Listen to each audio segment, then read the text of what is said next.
The universe is very different to what we believe. The world is not as we've been told.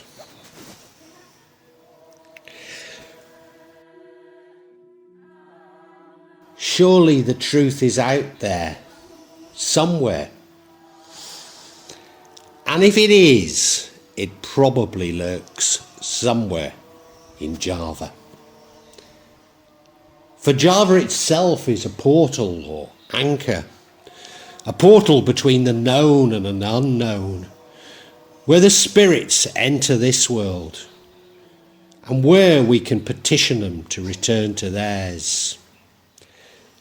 By tradition, the centre of this anchor is almost exactly in the centre of Java, on Gunung Tidar near Magelang. And it is here where the stability of Java, and maybe the world itself, is held in balance.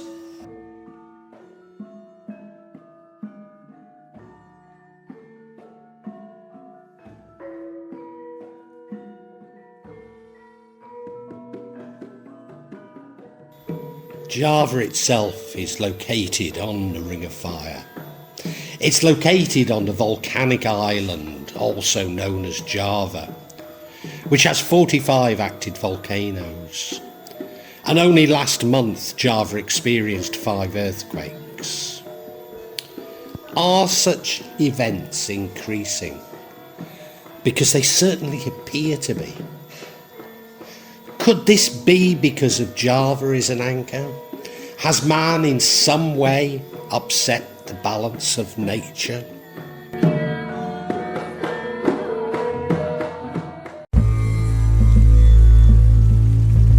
Some will suggest that Java is cursed by its history of magic.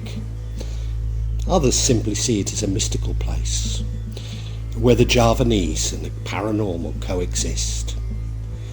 Then again, others will deny this, claiming the Javanese to be devout Muslims, believing that magic and Islam cannot coexist, claiming ignorance of the history of Islam, even denying it, but especially in Java. Certainly prior to the arrival of Islam, Java had a history of animism, Hinduism and Buddhism. From the Tantric tradition, we have the concept of right and left-hand paths. But this is equally illusory. Such a Western preoccupation with categorization does not lead to an appreciation of Javanese history or culture. Nor indeed does it describe Java today, where elements of animism, Hinduism and Buddhism are very much in evidence. Yes, religion in Java is syncretic, with the anchor at Gunung Tidar guaranteeing this syncretism of beliefs in Java, but also the preservation of Javanese culture. A distinct culture, but sharing some commonalities with other rice cultures of Southeast Asia. But even syncretism is something of an oversimplification, enabling the non-Javanese to contemplate the mystery of Javanese beliefs. As during the Majapahit kingdom, Hinduism and Buddhism combined through Shaivism. A Shaivism heavily reliant on Tantric beliefs. Tantric beliefs which colonists chose to define as left and right-handed paths. And these combine with animism to produce a reputation for magic, which itself is defined as left and right-handed, white and black, good and evil, God and Satan. Such an atomization of religions, and of religions from magic, of the left-hand and the right-handed paths, don't help in comprehending the mysticism of the Javanese. No, religion and magic are inextricably linked in Java. Yin and yang, if you like. They probably are everywhere, but religious zealots refuse to acknowledge so, let alone accept it. Magic is often seen as other people's religions. Too often the rituals and miracles of one's religion lead to defining the rituals and miracles as of another's religion as magic, paganism, satanic. But even those who use such definitions may turn to their religious scholars for assistance, whether in fighting magic or curing illness, even removing religious doubt. They would never see this as magic. But what else can we call it? This belies the tendency to define what we don't understand as magic, as evil, as satanic. But this reflects that magic is what science has yet to discover. That the phenomena we don't understand, we either ignore or claim to be sorcery, creating a cycle of fear and hatred.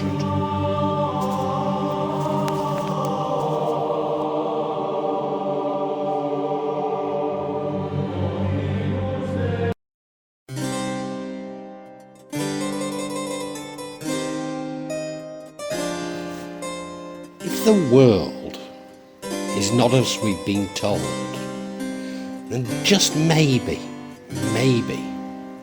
magic can help to explain this. For will science ever be able to explain what magicians already know? Somehow I doubt it. Although some elements will certainly become more apparent.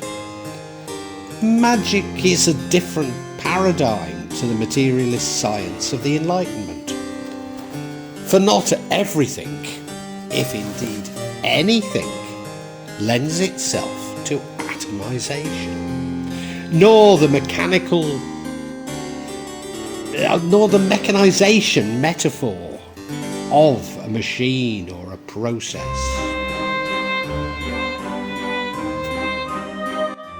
The materialist science of the Enlightenment is increasingly applied to religion in the West and the Middle East.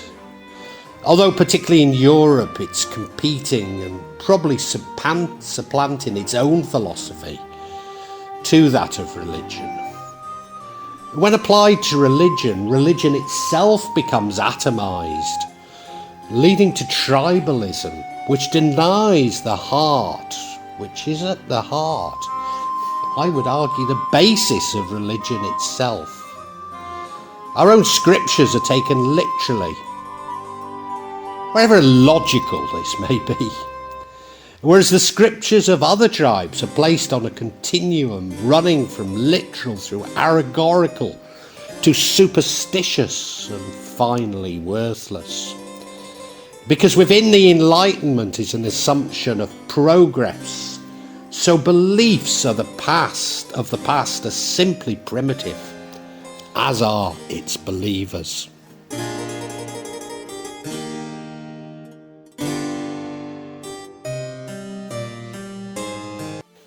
Maybe time and space are human constructs, even human constraints. For without time there is no causality, for there is no past, no future, only the present.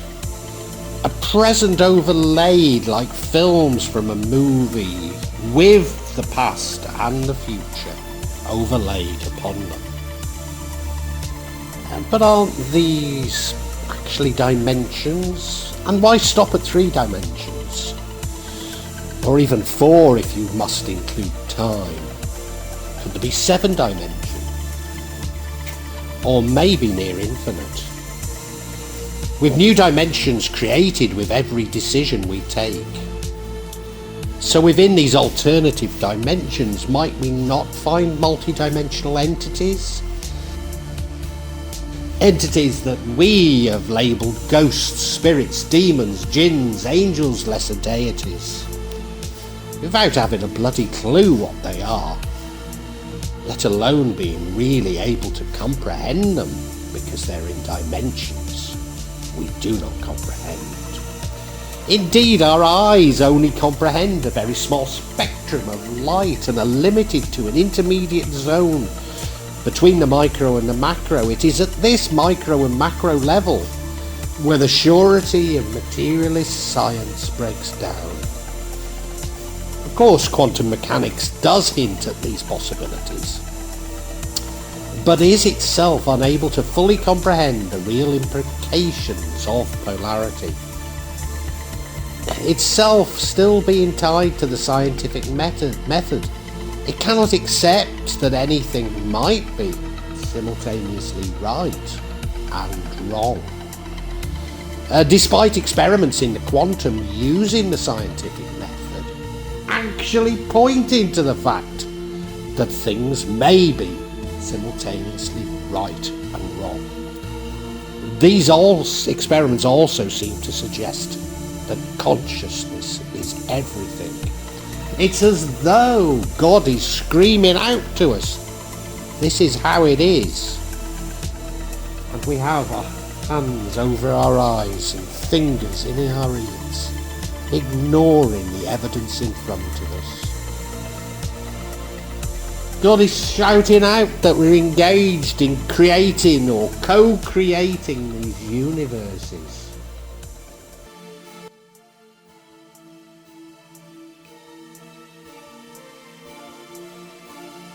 But we plod on as though we control them in a mechanistic way, and as though these are external to us. Will we ever learn?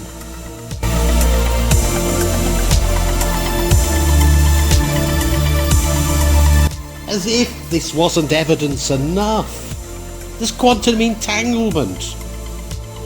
The biggest clue of all, that all these consciousnesses are in some way connected, including some sort of connection to what was previously described as inanimate or inert objects, which clearly they're not.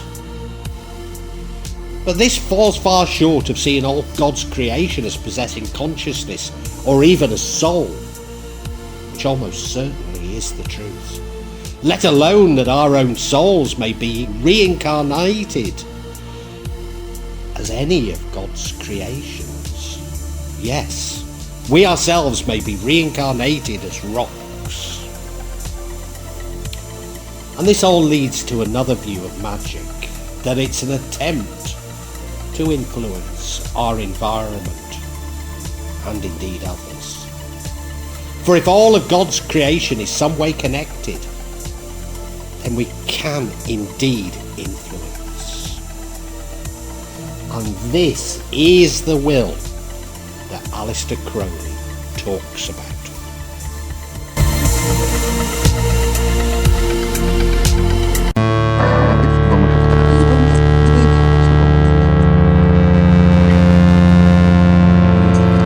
Maybe now we should return to white and black magic. As if we're tempting to control our environment. What's the purpose? Why? We seem fixated with seeing intentions as either good or bad. Although few of us would argue that magic attempting to harm others is good. But whatever some may argue about the boundary between white and black, good and bad, it's far from distinct. If we think of love magic as an example, most would agree that using magic to get an unwilling person to make love to you. I wanted to use another word, and I'm sure you know what it is. It's not as nice as making love. And with the magician, then that would be bad. But what if we simply want to love, to marry, to shower that other person with gifts? Well, if it's actually against their will, then I, for one, would also see this as bad. Or what of using magic to fight the magic of others? Is it permissible to return magic to the sender? Is it permissible to use magic for the benefit of mankind? Well, these are all moral judgments, the sort of judgments we make every day, but not the sort of judgments that I ought to be telling you how you should think. But even using magic for the benefit of mankind implies that we know what is for the benefit of mankind, that it is our view of the world and our morals that are superior to those of others. We might all agree that magic used to support individual greed or power is not to be encouraged. But then once again, it's not at all clear whether we can define this as black magic using the concepts that we've explored so far.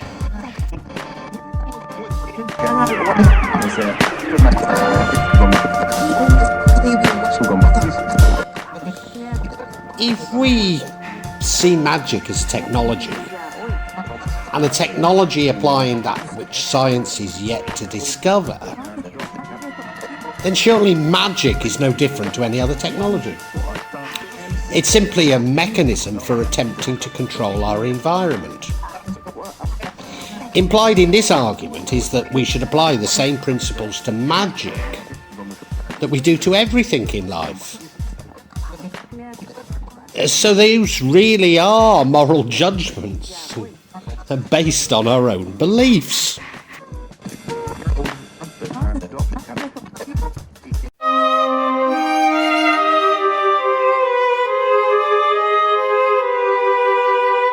Maybe there's another concept worth introducing, and that is we should submit to our environment and or God.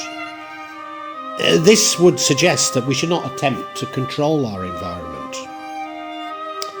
Maybe you see this as impractical, but there has to be some point at which we can all reach an agreement on this. For example, only a few would see nuclear technology as bad, although maybe uneasy about its application. But certainly most of us would agree that nuclear weapons are bad, despite having been told for many years that they ensured world peace. And do you know what was the biggest tragedy of this? We actually believed it. But only man is capable of such mental gymnastics. Only man is capable of such misleading and chicanery. Most religions themselves have a concept of some form of judgment and a balancing of the good we've done in our lives against the bad. If we extend this to impact on the environment and our fellow man, just maybe this is pointing to how we should lead our lives. Could we agree that we should seek to limit our impact on the environment and on others? Well, if you do, then how do you reconcile business whose philosophy is that the environment and people are there to be exploited?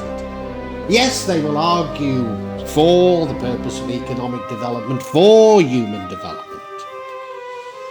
But isn't this just like nuclear weapons? Eh? Isn't it just another load of nonsense?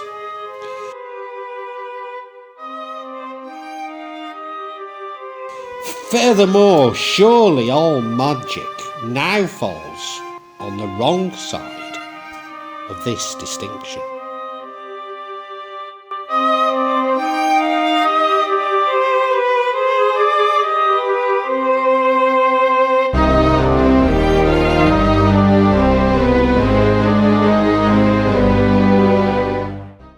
Maybe the philosophical difficulty we face is that we've been educated to accept that a level of exploitation is somehow necessary.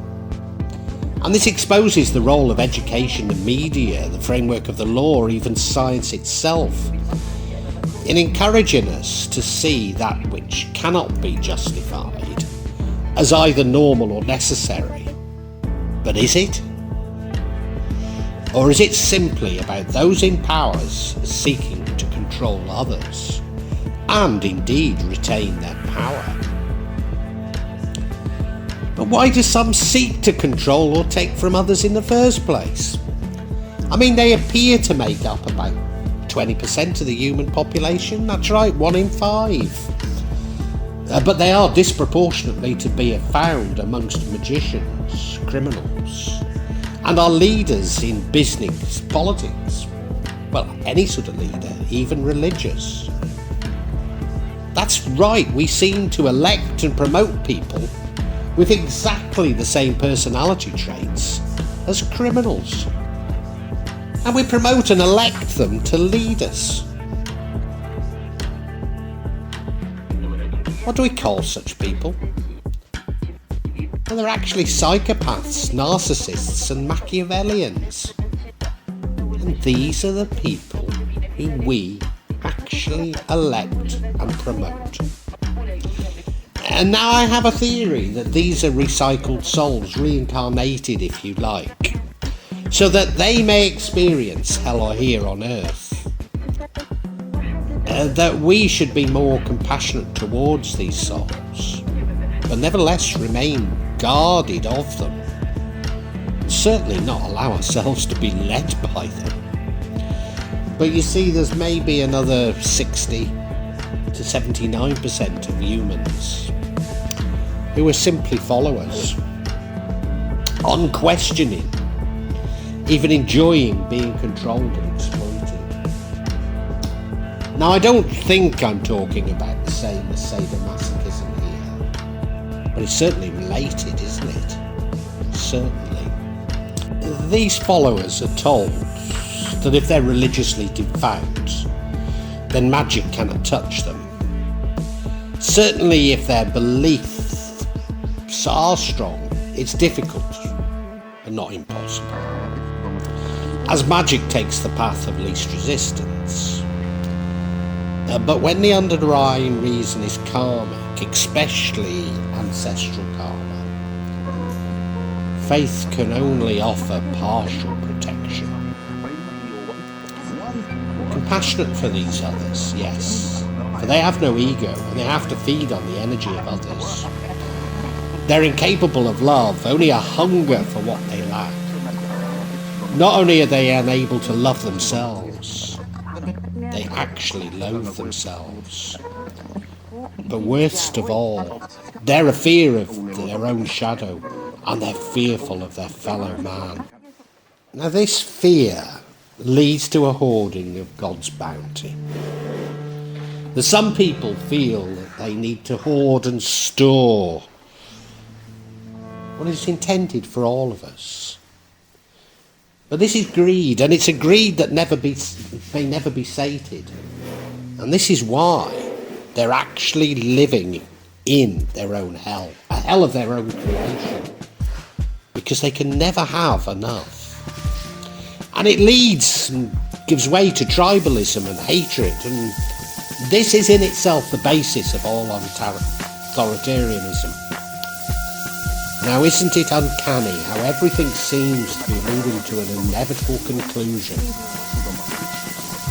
But what is this conclusion?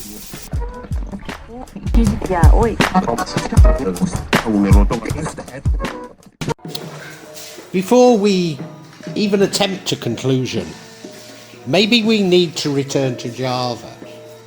After all, it's on the title of this movie. It's where we began and where we will end. You see, without the experiences that I have had in Java, and I believe are somewhat unique to Java, I would never have had thoughts like these. Yes, Tantric beliefs are still much in evidence in Java, both left-handed and right-handed paths, albeit that this is probably a false division, But there is no doubt that some seek to abuse the left-handed path for their own gain, or for the control of others. The use of dukkha remains widespread in Java, and indeed Indonesia, with many spending as much as 10% of their income on magic. Now this surprisingly cuts across religious beliefs, social class, educational levels, metropolitan and urban dwellers, even age groups. Often, but not always, it is for personal gain or control, with love magic and retaliatory magic probably being the most common. But a significant amount is driven by personal jealousy and personal greed. So this would seem to fit in with a conception of black magic, albeit that it defies a strict definition. In my village in Java, maybe a third of all males are dukkha, or shaman if you like, the majority of whom would use, although maybe not admit to it, the left-handed path, and therefore would be known as dukkha santet. Now this is bound to lead to a darkness within Java, and within its people. Having said that, we need to understand that dukkha often provides services inaccessible to the rural poor, in a country with an underdeveloped concept of public service. Indeed, I might even argue without, completely lacking in a concept of public service. Services which are considered rights in many countries, like healthcare and the rule of law, simply don't exist for the rural poor.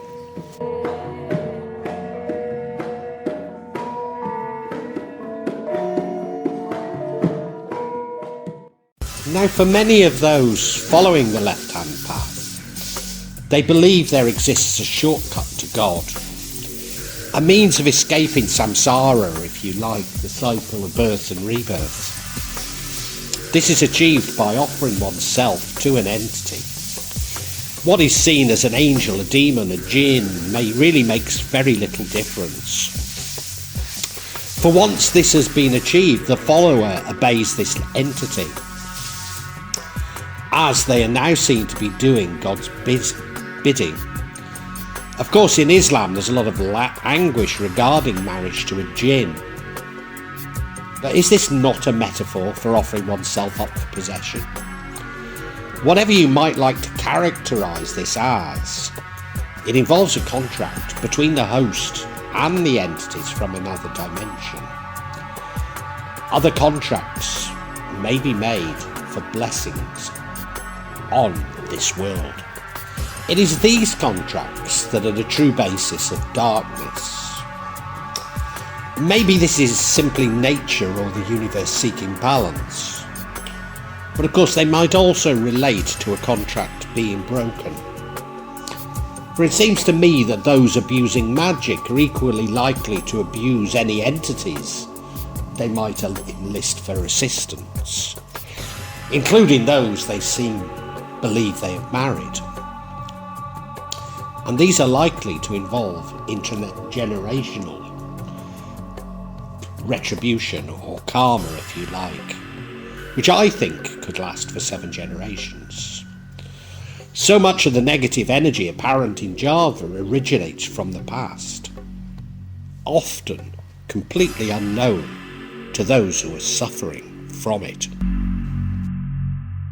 Whilst the abuse of magic for greed or control could be seen as black magic, and I for one would see it that way, what of left-handed practitioners who seek to help others to avoid samsara by sending entities to possess those others? Maybe even killing others once they've been infected by an entity, or that they will be killed as a consequence of their infection. It's dark, isn't it? Very dark. But they may be sure in their beliefs and see that this is genuinely helping others to find God. We would probably all see this as unacceptable, but isn't this the same as every form of evangelism and proselytizing? The sequence being that we believe that we have found God, that ours is the one and only true path to God, and that we have a duty to share this path with others.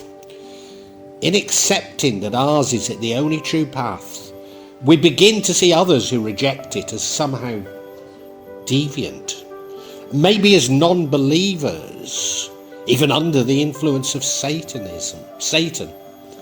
and thus fear emerges. But now we're on this very slippery slope to discrimination, punishment based on a discriminatory legal code, hatred, violence, murder, genocide, then misleading ourselves and God that we did this for humanity. Indeed, because such people have a literal view of their scriptures, they will always be able to interpret them to justify their beliefs and actions.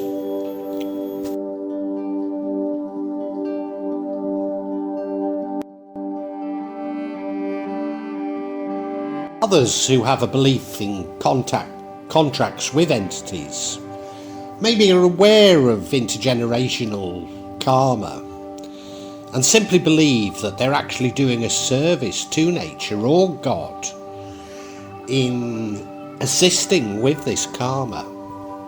Yes, that in killing others they're assisting nature in finding balance, and therefore this is God's will.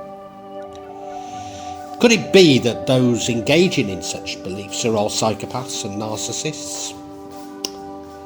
Of course not, because they don't need to be. For those 20% who are psychopaths and narcissists only need to plant the seeds and encourage the majority, who after all are simply followers. Maybe submitting to the nature or God is our only protection from being consumed within this dark trajectory. And it is terribly, terribly dark. And you know, so many people insist on reading the scriptures literally. All scriptures, regardless of religion, are screaming out that they're allegorical. Screaming out not only of allegory, but of personal alchemy. Screaming out that they're talking about psychology, personality, archetypes, call it what you will, but the importance of these things in shaping our world. Screaming out that our mission on earth is to learn and become closer to God. And that we do this through love, through raising our vibrations, and in suppressing our own egos. So could it be that the real purpose of psychopaths and narcissists on this earth is to detract others from this path? That their physical and verbal abuse is designed so that we reassert our ego rather than turning the other cheek? That they create panic and fear so that we should become hateful? After all, fear is the most perfect system of control. And above all, to suggest that ours is not the right path. That our path leads to hell, even though hell is exactly what they are experiencing on this earth. But the path to God is through raising our vibrations, through love and forgiveness, and subsuming our own egos, for this reduces entropy. The scriptures also contain the subtlest twist of all. The allegories of personal alchemy suggest that we may get closer to God by resolving our conflicts, that we need to understand all polarities within ourselves and eventually resolve them. After all, if we create our universe with God, then the very darkness that I have spoken about is a mirror of our own shadow. And that is what we are so fearful of, our own shadow. So could these entities, black magic, marriage to jinn, etc., simply be a reflection of our own darkness? This is the point about contacts with entities. It is the magician's own fear which creates the malignancy. But maybe, just maybe, there is a final twist. And that is that this existential threat, be it real or simply a trick, an illusion, indeed, that the originator believes in the threat and that something needs to be done. And this will therefore draw others into this universe they've created, malignant universe they've created, providing a greater semblance of reality to the threat. And eventually it becomes a real threat, with all wanting to take action. The only solution is to free ourselves from fear. And as I say, ultimately it's fear of our own shadow. And we can only bring about lightness by having explored our own darkness. Only by exploring the paths of others, including black magic, that we can be sure that our path is actually suited to ourselves. But it's only suited to us. Do not fall into the trap that what is good for you is good for all. We can only find forgiveness without having been a victim. We can only forgive ourselves if we have forgiven others. And only if we love ourselves can we love others. And can others love us? But we'll only find true love if we love ourselves. We can only become a person by uniting both the masculine and the feminine within ourselves. Conscious by uniting the conscious and unconscious. Only once we've explored the full spectrum of human knowledge that we can discover knowledge itself. By uniting the left and the right brain, we discover profound knowledge. And by uniting the head with the heart, we become whole. Then finally, in bliss, by uniting with God. So these are the true lessons from Java.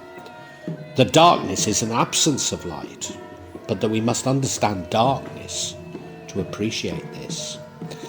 And without having experienced the darkness, I would have busied myself in the day-to-day minutiae that we all fill our lives with, never having considered God, nor got closer to him.